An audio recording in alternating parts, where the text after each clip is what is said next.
شیخ محترم پہلی روبینہ اسلم کی آئی ڈی سے ہے 32 سالہ خاتون متعلقہ ہیں۔ دیکھتی ہوں نبی کریم صلی اللہ علیہ وسلم حضرت عائشہ کے حجرے میں موجود ہیں۔ نبی کریم صلی اللہ علیہ وسلم حضرت عائشہ کو اے خدیجہ کہہ کر مخاطب کرتے ہیں اور پوچھتے ہیں کہ کیا تم نے بھی خواب میں وہی دیکھا میں نے دیکھا؟ نبی کریم صلی اللہ علیہ وسلم اور حضرت عائشہ رضی اللہ تعالیٰ عنہ دونوں نے خواب میں اپنے ہاتھ میں خربوزہ پکڑے ہوئے دیکھا جو اندر سے بالکل صاف تھا۔ پھر دیکھتی ہوں کہ امام مہدی بھی نبی کریم صلی اللہ علیہ وسلم کے قریب کھڑے تھے۔ امام مہدی کا حلیہ بالکل نبی کریم صلی اللہ علیہ وسلم جیسا تھا، لیکن ان کا قد تھوڑا چھوٹا تھا۔ ہاں مکمل۔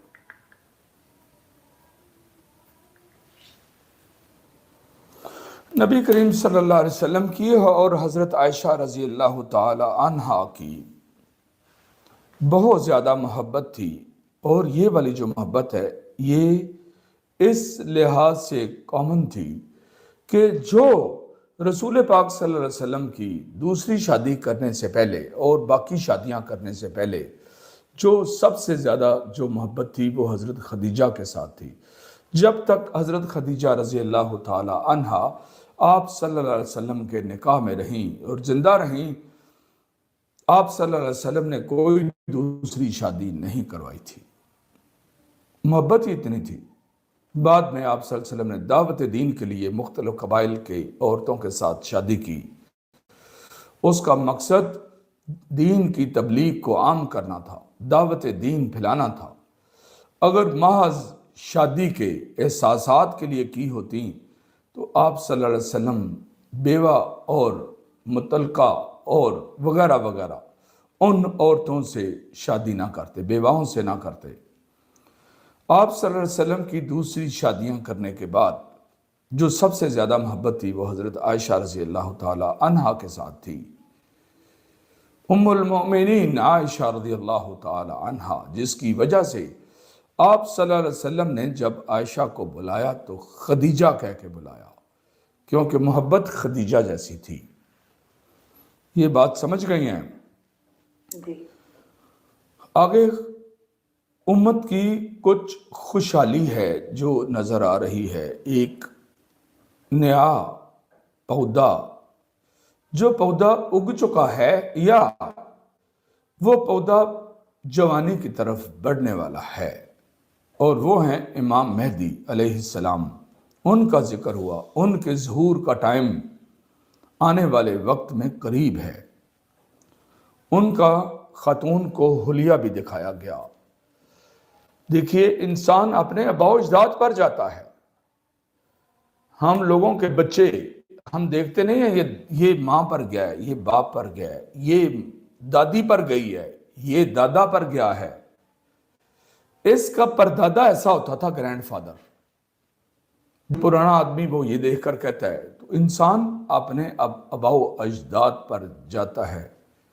لعلہ عرق النزع، یہ آباء و اجداد پر جاتا ہے، یہ رسول اللہ نے فرمایا۔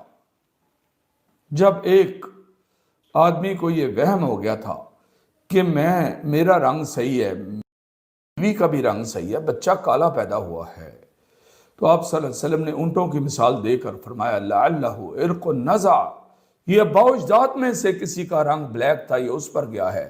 یہ اگر تمہارے اونٹوں میں ایسے ہو سکتا ہے تو جانوروں میں کیا نہیں ہو سکتا؟ یہ جرثومہ ہے جو وہ شکل اختیار کر گیا جو آباء و اجداد کی تھی۔ تو امام مہدی علیہ السلام رسول کریم صلی اللہ علیہ وسلم کے ہم شکل ہوں گے۔ ان کا قد رسول کریم صلی اللہ علیہ وسلم کے قد سے چھوٹا دکھایا گیا، قد مبارک سے چھوٹا قد دکھایا گیا، کیونکہ امام مہدی ہونا ایک منصب ہے۔ جس طرح نبی اور رسول ہونا منصب ہے، تو نبی ہونا منصب ہے، کتنا بڑا ہے، رسول ہونا اس سے بڑا منصب ہے، اور خیر الرسل ہونا اور امام الرسل ہونا اس سے بڑا رتبہ ہے۔ تو رسول کریم صلی اللہ علیہ وسلم کا قد آپ کے منصب کے لحاظ سے جو اللہ نے رحمت للعالمین بنا کے بھیجا، اور خیر البشر ان جیسا قد خواب میں کسی کا نہیں نظر آ سکتا، ہمیشہ چھوٹا نظر آئے گا کسی دوسرے کا۔ رسول پاک صلی اللہ علیہ وسلم کا قد ہمیشہ لمبا نظر آئے گا، جو اللہ نے ان کو مقام محمود عطا کیا، جو ان کو مرتبہ اور منصب عطا کیا، جو ان کو فضیلت عطا کی۔ تو امام مہدی علیہ السلام اور وہ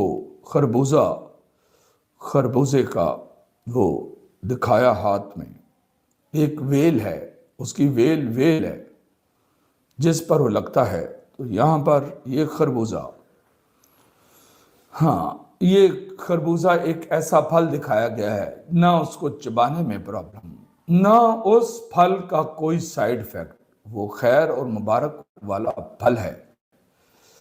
یہ اس کی حیت، اس کی شکل بالکل کدو جیسی ہے، پکنے سے پہلے، یلو ہونے سے پہلے، اور وہ رسول پاک صلی اللہ علیہ وسلم کو بہت پسند تھا۔